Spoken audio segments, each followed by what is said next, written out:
Good morning, everyone. Happy Monday for Telesur. I'm Cody Weddle in Caracas, Venezuela. Thanks for joining us on From the South. Our top story today takes us to Bolivia. That's where authorities have called for an in-depth investigation into information that the U.S. had plans in 2008 to either assassinate President Evo Morales or at least topple his government.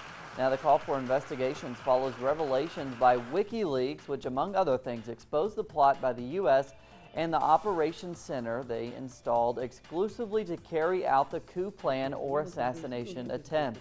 Now, the relations between the U.S. and Bolivia have been strained since 2009 when Morales threw out the U.S. ambassador for supporting an opposition-led conspiracy against him.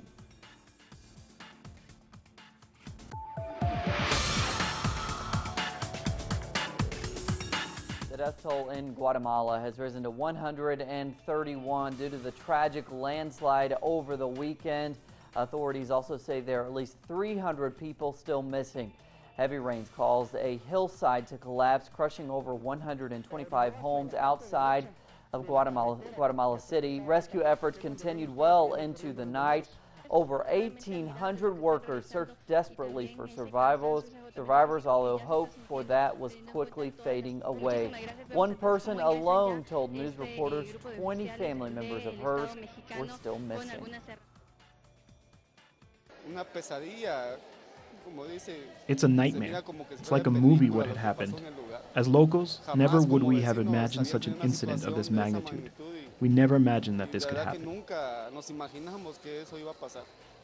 Moving on, as support in Colombia for the peace process increases and progress seems to be being made in Havana, a member of the FARC peace delegation warned that the 6-month deadline for a final peace agreement may not be met. Carlos Antonio Lozada accused the government of attempting to substitute the justice agreement signed last week to create what they called a special jurisdiction for peace. Both sides are technically in the final phase as they debate ending hostilities that have killed almost 500,000 people since the start of the conflict in 1964.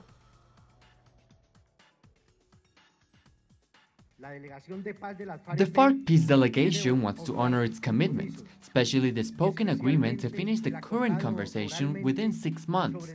That goal won't be reached if the government begins to question agreements that were already signed, which will be a step backwards in the process.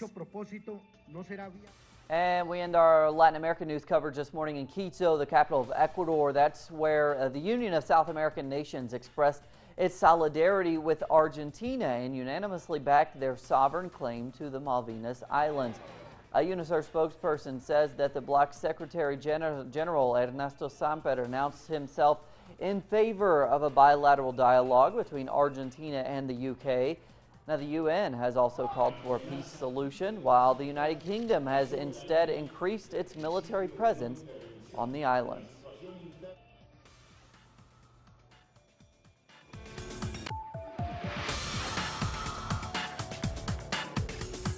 And now let's take a brief look at some of the other stories making the news around the world. Portugal's center-right government won an election that was a test of its tough austerity stance, but they failed to win a majority in parliament, raising the prospect of political uncertainty. Prime Minister Pedro Passos announced he was ready to form a new government. He's the first leader in Europe to be re-elected after imposing austerity measures on the international bailout packages after the start of sovereign debt crisis in 2009. With almost 100% of the votes counted, the ruling coalition had around 39% of the vote. The socialist rival Antonio Costa has 32%. The final count will be announced later in the day. More than 70% of the parliament has a perspective affiliated with Europe and a belonging to the single currency, whose rules must be followed if the country wants to continue growing and if the Portuguese are to recover their income. The United States carried out airstrikes in Afghanistan, striking a Doctors Without Borders hospital in Kunduz, killing at least 22 people, including many medical staff members. Initially, Washington denied the attack. Later, the Pentagon said it might have hit the hospital by mistake. U.S. military sources told news outlets that Taliban militants were at the hospital attacked. This was conclusively denied by the NGO. The UN condemned the attack and called for an investigation. Kunduz is facing a humanitarian crisis due to intense clashes between the government and the Taliban. We want the government to bring back security back here. People are dying of hunger. Look at my condition, for the sake of God. What is going on here? The Russian airstrike in Syria have proven to be far more effective than those carried out by the US-led coalition. Their air force carried out 25 flight missions in the last 24 hours. They destroyed another Islamic State group command center. They also accurately pounded on what they call a disguised terrorist base, a logistics center, and a communications hub, as well as at least 4 other targets. The Syrian President Bashar al-Assad praised the Russian attacks but warned the West continues to finance militants in the region. Success should be written for this alliance. Otherwise, we are facing the destruction of the whole region, not just 1 or 2 countries, and we are sure of this. But the support of some countries for some terrorist organizations will undoubtedly make the price high. The 12 countries discussing the Trans-Pacific Partnership Free Trade Agreement reached another impasse. Negotiators had expressed confidence they would announce the signing of the deal, but a last-minute deadlock on the dairy product markets caused the deal to be delayed once again. The delegations in the talk being held in Atlanta, Georgia, feel confident they will be able to make a historic announcement in the following hours. On Sunday, they will be able to overcome differences regarding biotech pharmaceuticals.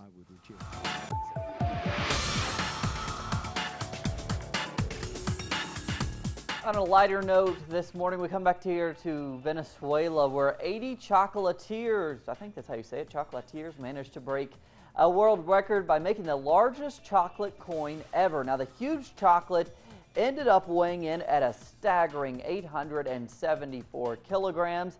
Their first goal was to break the 640 kilogram record set by the Italians. The Venezuelan chefs would then attempt to make a 1-ton chocolate coin. They did not, however, reach that weight. The amount of chocolate needed to bring that record has been beaten with the mold we have behind us. We have approximately 677 kilos. The amount to beat the record was 658 kilos. It was a matter of the quantity of the chocolate, and there is enough to break the record. Venezuelan chocolate is really good, by the way. That's what we're covering this morning from Venezuela. Plenty more on those stories and others at our website, telesurtv.net/English. For Telesur English, I'm Cody Weddle. Have a great Monday. Have a great week.